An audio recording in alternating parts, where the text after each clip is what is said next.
Hello, എല്ലാവർക്കും നമസ്കാരം.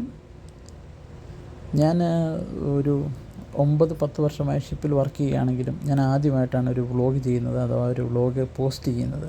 ഞാൻ പലപ്പോഴും ആലോചിച്ചിട്ടുണ്ട്, ഞാൻ യൂട്യൂബിൽ വീഡിയോ ഒത്തിരി വർഷങ്ങൾക്ക് മുന്നേ ഇട്ടിട്ടുണ്ടെങ്കിലും ആദ്യമായിട്ടാണ് ഒരു വീഡിയോ, ഒരു സ്ഥലത്ത് പോകുന്നതിൻ്റെ ഒരു വീഡിയോ ഇടാം എന്ന് തീരുമാനിച്ചത്.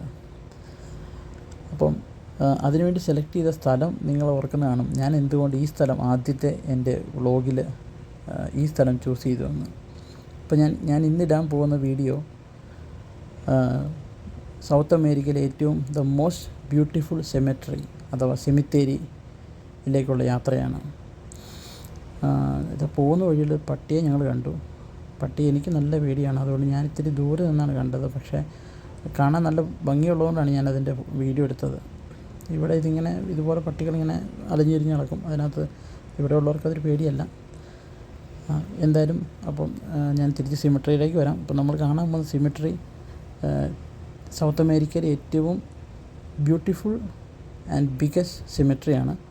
അപ്പം ഈ സിമെത്തേരിയുടെ പ്രത്യേകത എന്താണെന്ന് വെച്ചാൽ, ഇത് സ്ഥിതി ചെയ്യുന്നത് സൗത്ത് അമേരിക്കയുടെ കൺട്രിയായ ചിലിയിലാണ്. ചിലിയിലെ പുന്ത അരീനാസ് എന്ന സ്ഥലത്താണ് ഈ സിമെട്രി സ്ഥിതി ചെയ്യുന്നത്. ഈ സിമെട്രിയെക്കുറിച്ച് അറിഞ്ഞത് ഞാനും എൻ്റെ ഒരു 2 ഫ്രണ്ട്സും കൂടെയാണ് പോകുന്നത്. അപ്പോൾ അതിൽ ഒരാൾ പറഞ്ഞിട്ടാണ് ഞാനത് കാണുന്നത്. ഞാൻ ഗൂഗിളിൽ കയറി ഫോട്ടോസ് നോക്കിയപ്പോൾ അതിൻ്റെ ബ്യൂട്ടി തന്നെയാണ് എന്നെ അങ്ങോട്ട് പോകാൻ ആകർഷിച്ചത്. അപ്പോൾ ഈ സിമെട്രിയുടെയും അതുപോലെ ഈ സിറ്റിയുടെയും പ്രധാന ആകർഷണം ഇപ്പോൾ നമ്മുടെ ഈ കാണുന്ന പോലത്തെ ഈ ചെടികളാണ്. ഈ ചെടികൾ ഒരു പ്രത്യേക ആകൃതിയിൽ, അതിപ്പം നമ്മുടെ ഈ സിറ്റിയിൽ ഇപ്പോൾ ഈ കാണുന്ന വീഡിയോയിൽ ഇത് ഒരു റൗണ്ട് അല്ലെങ്കിൽ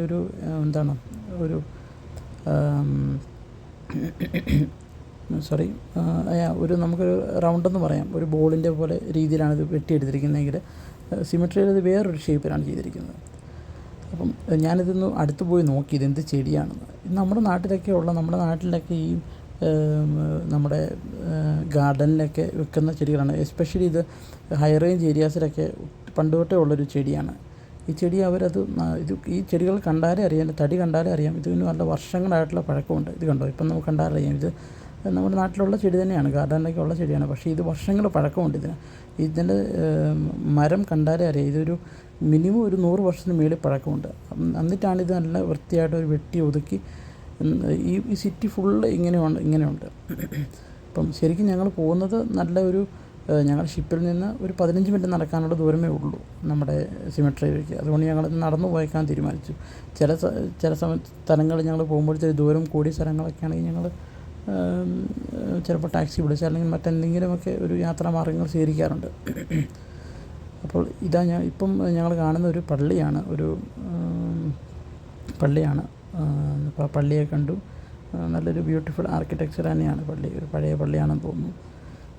അത് കണ്ട് ഞങ്ങൾ അത് കഴിഞ്ഞ് പോയത് ഒരു പാർക്കാണ്, അവിടുത്തെ ഒരു പാർക്കാണ്. അപ്പം ഈ പാർക്ക് ഞങ്ങൾ പ്ലാനിലുണ്ടായിരുന്നല്ല, പോയ വഴിക്ക് കണ്ടതാണ്. പക്ഷേ എന്തായാലും ഇതൊരു അത്യാവശ്യം തിരക്കുള്ള സിറ്റിയാണ്. നമ്മുടെ കേരളം അല്ലെങ്കിൽ ഇന്ത്യയിലെ പോലത്തെ അത്രയും തിരക്കുള്ള സിറ്റികൾ ഇല്ല എവിടെയും. എസ്പെഷ്യലി ഞാൻ പല സ്ഥലത്തും, ഞാൻ യൂറോപ്പിലും ഏഷ്യയിലും പല കൺട്രീസിലും പോയിട്ടുണ്ടെങ്കിലും അത്രയും തിരക്കുള്ള ഒരു സിറ്റികൾ കണ്ടിട്ടില്ല. അപ്പം ഇത് അത്യാവശ്യം തിരക്കുള്ള സിറ്റി ആയിട്ട് പോലും അതിന് നടുക്ക് ഇതുപോലെ ഒരു നല്ലൊരു പാർക്ക്, നല്ല വൃത്തിയായിട്ടുള്ള പാർക്ക് നമ്മുടെ കേരളത്തിൽ പല സ്ഥലങ്ങളിലും ഇല്ലാത്തൊരു കാര്യമാണിത്. നമുക്ക് ശരിക്കും വേണ്ട ഒരു കാര്യമാണ്. ഒരു ആൾക്കാർക്കൊന്ന് വന്നിരുന്ന് റിലാക്സ് ചെയ്യാനൊരു, ചുമ്മാ നട്ടല്ല, നല്ല മരങ്ങളൊക്കെ ഉണ്ട്, നല്ലൊരു പീസ്ഫുൾ ആയിട്ടുള്ളൊരു സ്ഥലമാണിത്. ഈ ഫോട്ടോയിൽ കാണുന്നത് നമ്മുടെ എക്സ്പ്ലോറർ മഗല്ലാനാണ്. മഗല്ലാൻ്റെ പിക്ചർ ഇവിടെ വരാനുള്ള കാരണം എന്താണെന്ന് വെച്ചാൽ, ഈ ചിലി അഥവാ ചിലിയുടെ ഏരിയയുടെ പുന്ത അരീനാസ് എക്സ്പ്ലോറർ കണ്ടുപിടിച്ചത് ഈ എക്സ്പ്ലോറർ മഗല്ലാനാണ്. ചിലിയുടെ ഈ പുന്ത അരീനാസ് ഏരിയ മാത്രമല്ല, പല ചിലിയൻ ഫ്യോജുകളിലുള്ള പല ദ്വീപുകളൊക്കെ കണ്ടുപിടിച്ചത് മഗല്ലാനാണ്. മഗല്ലാൻ എന്ന് പറയുമ്പോൾ നമ്മുടെ വാസ്കോ ഡ ഗാമ, നമുക്കറിയാവുന്ന വാസ്കോ ഡ ഗാമ, അതുപോലെ കൊളംബസ് ഒക്കെ പോലെ തന്നെ ഒരു എക്സ്പ്ലോററാണ്. പിന്നെ സിറ്റിക്കുള്ള നടന്നു പോകുന്ന വഴിക്ക് കണ്ട ഒരു തോടാണിത്. തോടല്ലെങ്കിൽ ഒരു ആറെന്ന് പറയാം നമുക്ക്. ഞാനതിന് വീഡിയോ സെപ്പറേറ്റ് ആകാൻ കാരണം, ഇത് നമ്മുടെ നാടുകളിലൊക്കെ തോടിൻ്റെ അടിയിൽ കല്ലല്ല മണ്ണാണ്, പക്ഷേ ഇത് കോൺക്രീറ്റ് ചെയ്തിരിക്കുകയാണ്. കോൺക്രീറ്റ് ചെയ്തതിൻ്റെ മേളിൽ കൂടെയാണ് വെള്ളം ഒഴുകി പോകുന്നത്. അതുകൊണ്ടാണ് ഞാനതിൻ്റെ സെപ്പറേറ്റ് വീഡിയോ ഇട്ടത്. അങ്ങനെ പോകുന്ന വഴിക്ക് ഒരു ഇന്ത്യൻ ഒരു കടയും കണ്ടു. പാർവതി എന്നാണ് എൻ്റെ പേര്. അപ്പം നമ്മൾ എവിടെയൊക്കെ പോയിട്ടുണ്ടെങ്കിലും, ഞാൻ പറഞ്ഞ പോലെ ഞാൻ കുറേ സ്ഥലങ്ങൾ യാത്ര ചെയ്തിട്ടുണ്ടെങ്കിലും എവിടെയൊക്കെ പോയാലും എല്ലായിടത്തും ഒരു ഇന്ത്യൻ ടച്ച് അല്ലെങ്കിൽ ഒരു കേരള ഒരു പ്രൊഡക്റ്റ്, ഇന്ത്യൻ പ്രൊഡക്റ്റ് എന്തെങ്കിലും എവിടെയെങ്കിലും കാണും. അങ്ങനെ നടന്നു കഴിഞ്ഞപ്പോൾ ഇതാ മറ്റൊരു ചർച്ച കൂടെ കണ്ടിരിക്കുകയാണ്. മാതാവിൻ്റെ നാമധേയത്തിലുള്ളൊരു പള്ളിയാണ്. അതും കാണാൻ നല്ലൊരു ഭംഗിയുള്ളൊരു ആർക്കിടെക്ചറാണ്. അപ്പോൾ ഇതെല്ലാം കഴിഞ്ഞ് ഞങ്ങൾ നടന്ന് നീങ്ങി ഇതാ ഈ കാണുന്നതാണ് നമ്മൾ വരാൻ ഉദ്ദേശിച്ച സെമിത്തേരി. അപ്പം ഇനിയിപ്പോൾ ഞങ്ങൾ അങ്ങോട്ട് പോവുകയാണ്. ഈ മതിലിൻ്റെ അപ്പുറമാണ് സെമിത്തേരി. അപ്പോൾ ഈ സെമിത്തേരിയെക്കുറിച്ച് നമ്മൾ പറയുകയാണെങ്കിൽ ഈ സെമിത്തേരി മൊത്തം സ്ഥിതി ചെയ്യുന്നത് 4 ഹെക്ടറാണ്. 4.4 ഹെക്ടർ അഥവാ 9.9 ഏക്കർ. ഇത്രയും സ്ഥലത്താണ് ഈ ഓക്കെ. അപ്പോൾ ഈ സെമിത്തേരിയുടെ ശരിക്കുള്ള പേരെന്ന് വെച്ച് കഴിഞ്ഞാൽ സെമിത്തേരിയോ മുനിസിപ്പൽ സാറ ബ്രൗൺ എന്നാണ് ഈ സെമിത്തേരിയുടെ ഒഫീഷ്യലായിട്ടുള്ള പേര്. ഇത് ഈ പുന്ത അരീനാസ് മുനിസിപ്പാലിറ്റിയുടെ അണ്ടറിലാണ്, അല്ലെങ്കിൽ അവരുടെ ഒരു എന്താണ് പറയുന്നത് അതോറിറ്റിയിലാണ് ഇത് വർക്ക് ചെയ്യുന്നത്. അവരുടെ അതോറിറ്റി അണ്ടറിലാണ്. ഓക്കെ. അപ്പോൾ നമ്മൾ ഈ ഞാൻ പറഞ്ഞ പേരിനകത്ത് സാറ ബ്രൗൺ എന്നൊരു പേരുണ്ട്. അപ്പോൾ നമ്മൾ ഓർക്കും അതെന്താണെന്ന് ചോദിച്ചു കഴിഞ്ഞാൽ ഈ സാറ ബ്രൗൺ എന്ന ആളാണ് ഈ സെമിത്തേരി പണിയാനുള്ള ഏരിയ ഡൊണേറ്റ് ചെയ്തത്. അപ്പം അങ്ങനെയാണ് ഇതിന് പേര് സാറ ബ്രൗൺ എന്ന് വന്നത്, ഇതിൻ്റെ പേരിൻ്റെ കൂടെ തന്നെ. അപ്പം ഞങ്ങളിവിടെ നിന്ന് ടിക്കറ്റ് എടുത്തു. ടിക്കറ്റ് വെറും $5 ടിക്കറ്റ് ഉള്ളായിരുന്നു. $5 ടിക്കറ്റൊക്കെ എടുത്ത് ഞങ്ങളിത് അപ്പോൾ അതിൻ്റെ കൂടെ ചെറിയൊരു ബ്രോഷർ കിട്ടി. ഞങ്ങളങ്ങനെ അകത്ത് കടന്നപ്പോഴാണ് എനിക്ക് ഞങ്ങൾ ഈ ഫോട്ടോയിൽ കണ്ടതല്ല, അതുമാത്രമല്ല ഈ സെമിത്തേരി എന്ന് മനസ്സിലായത്. ഇതിവിടെ നമ്മൾ കാണുന്നത് നമ്മുടെ നാട്ടിൽ 1-2 അല്ലെങ്കിൽ നമ്മുടെ പള്ളികളിൽ അല്ലെങ്കിൽ നമ്മുടെ ശ്മശാനങ്ങളിലൊക്കെ കാണുന്ന 100 അല്ലെങ്കിൽ 200 ശവകുടീരങ്ങളുടെ ഒരു സെമിത്തേരി അല്ലിത്. ഇവിടെ കയറിയപ്പോൾ എനിക്ക് മനസ്സിലായി ഇവിടെ ഒരു കുറഞ്ഞത് ഞാൻ പല സ്ഥലത്ത് നോക്കിയെങ്കിലും എനിക്ക് ഇതിൻ്റെ ഒഫീഷ്യലായിട്ടൊരു കണക്ക് കാണാൻ പറ്റിയില്ല. പക്ഷേ എൻ്റെ ഒരു ചെറിയൊരു കണക്കൂട്ടൽ വെച്ച് ഇവിടെ ഒരു 10,000-നും 20,000-നും മിനിമം ഇടയിൽ ഒരു ശവകുടീരങ്ങൾ ഇവിടെ ഉണ്ട്. അതെനിക്ക് ചെറിയ കണക്കൂട്ടൽ എനിക്ക് മനസ്സിലായി. കാരണം നമ്മൾ കയറിയപ്പോൾ തന്നെ മനസ്സിലായി അത്രയേറെ മൊത്തം 9.9 ഏക്കർ എന്ന് പറയുമ്പോൾ നമുക്ക് മനസ്സിലാവും എന്തൊരു വലുതാണെന്ന്. ഇതാണ് പക്ഷേ ഈ സെമിത്തേരിയുടെ എല്ലാ ഹോൾവേകളും അഥവാ എല്ലാ വഴികളും ഇങ്ങനെയാണ്. ഈ ചെടികൾ ഇങ്ങനെ മരങ്ങളായി നട്ടു വളർത്തി അത് വെട്ടി ഒതുക്കി ഇങ്ങനെ നല്ല ഭംഗിയായിട്ട് വെച്ചിരിക്കുകയാണ്. അപ്പോൾ അതാണ് ഈ സെമിത്തേരിയുടെ ഏറ്റവും വലിയ പ്രത്യേകത. അത് വെട്ടിയിരിക്കുന്നത് കണ്ടു കഴിഞ്ഞാൽ നമുക്ക് പലതും ഇതുണ്ട്. ഇത് ഒരു ചെടിയെ കാർവ് ചെയ്തെടുത്തിരിക്കുകയാണ്. അത് മരമായിട്ട് വളർത്തിയിട്ട് അതിനെ കാർവ് ചെയ്തെടുത്തിരിക്കുകയാണ്. പിന്നെ ഇവിടെ നമുക്ക് കണ്ടു കഴിഞ്ഞാൽ നോക്കിക്കഴിഞ്ഞാൽ മനസ്സിലാവും പല രീതിയിലുള്ള ശവകുടീരങ്ങളുണ്ട്. എൻ്റെ ഊഹം ശരിയാണെങ്കിൽ ഒരു പക്ഷേ നമ്മുടെ നാട്ടിലേക്ക് ഉള്ള പോലെ തന്നെ നമ്മുടെ ഒരു സ്റ്റാറ്റസ് വെച്ച് ചെറിയത് വലിയത് ചിലരുടെ ഒരു വീട് പോലെ തന്നെയുള്ള ശവകുടീരങ്ങളൊക്കെ ഉണ്ട്. നമുക്ക് അങ്ങോട്ട് ചെറിച്ച് കഴിയുമ്പോൾ കാണാൻ പറ്റും.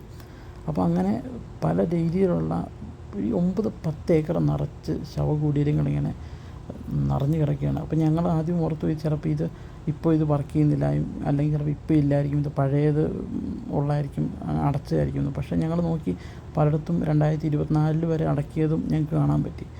ഇതിപ്പോൾ നോക്കിയാൽ മനസ്സിലാവും. ഇതാണ് ഒരു സൈഡ്. ഈ വോളുകളെല്ലാം നമ്മൾ മുമ്പേ കണ്ട മതിൽക്കെട്ടുകളെല്ലാം ഇങ്ങനെ ശവകുടീരങ്ങൾ ഇങ്ങനെ വെച്ചിരിക്കുകയാണ്. നമ്മുടെ നാട്ടിലേക്ക് ഉള്ള പോലെ ഇങ്ങനെ ഭിത്തിയരോട് വെക്കാവുന്ന പോലത്തെ ശവകുടീരങ്ങൾ കൊണ്ട് നിറഞ്ഞിരിക്കുകയാണ്.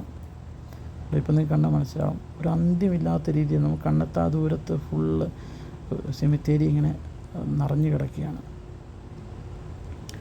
ഇത് ഞാൻ പറഞ്ഞ പോലെ തന്നെ ഈ സെമിത്തേരിയുടെ പ്രത്യേകത എന്ന് വെച്ച് കഴിഞ്ഞാൽ ഇത് സൗത്ത് അമേരിക്കയിലെ the most beautiful and largest സെമിത്തേരിയാണ്.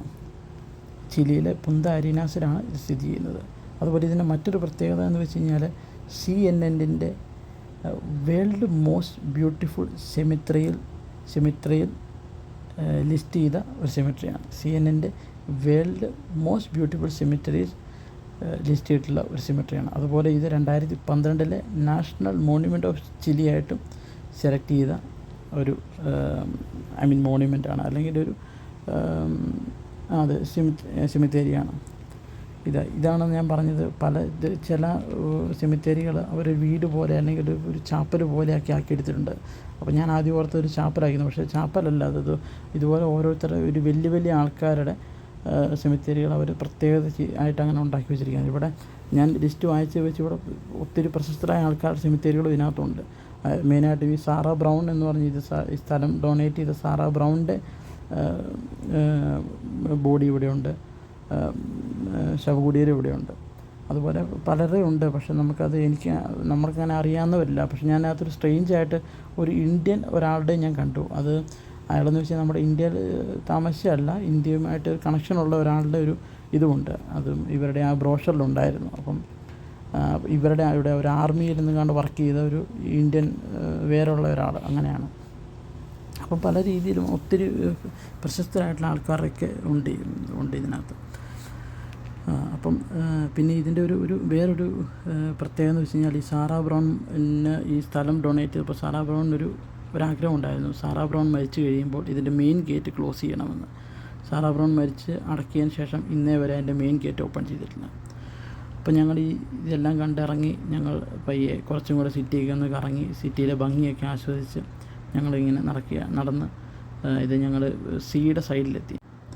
അപ്പോൾ സീയുടെ സൈഡിലായിട്ട് ഒരു മോണ്യുമെൻ്റ് കണ്ടു. ഒരു കപ്പലിൻ്റെ ആയിട്ട് ബന്ധപ്പെട്ട എന്തോ ഒരു മോണ്യുമെൻ്റാണ്. ശരിക്കും ഞങ്ങളുടെ ഉദ്ദേശം ഇവിടെ നമ്മുടെ ഐ ലവ് പുന്ത അരീനാസ് എഴുതിയ ഒരു ചെറിയൊരു ലെറ്റർ ഉണ്ടാക്കിയ ഒരു വേഡിങ്സ് ഉണ്ടായിരുന്നു. അപ്പോൾ അവിടെ അതിൻ്റെ അടുത്തുനിന്ന് ഫോട്ടോ എടുക്കാനുള്ള ഇതായിരുന്നു ഞങ്ങളുടെ ലക്ഷ്യം. അപ്പോൾ അങ്ങോട്ട് പോകുന്ന വഴിക്കാണ് ഞങ്ങൾ ഈ മോണ്യുമെൻ്റ് കണ്ടത്. അപ്പോൾ ഞങ്ങൾ അതിൻ്റെ കൂടെ കുറച്ച് ഫോട്ടോ ഒക്കെ എടുത്തു. ദൂരത്ത് ഞങ്ങൾ ഷിപ്പ് കാണാൻ കിടക്കുന്നത്, അവിടെയാണ് ഷിപ്പ് കിടക്കുന്നത്. അപ്പം അങ്ങോട്ട് നടന്ന് നീങ്ങുന്നതിനിടയ്ക്ക് ഞങ്ങൾ പുന്ത അരീനാസ് എഴുതിയിരിക്കുന്ന അതിലും കയറി ഫോട്ടോ ഒക്കെ എടുത്ത് ഞങ്ങൾ തിരിച്ച് ഷിപ്പിലോട്ട് പോയി. അപ്പം thank you for watching. Please support, share and subscribe.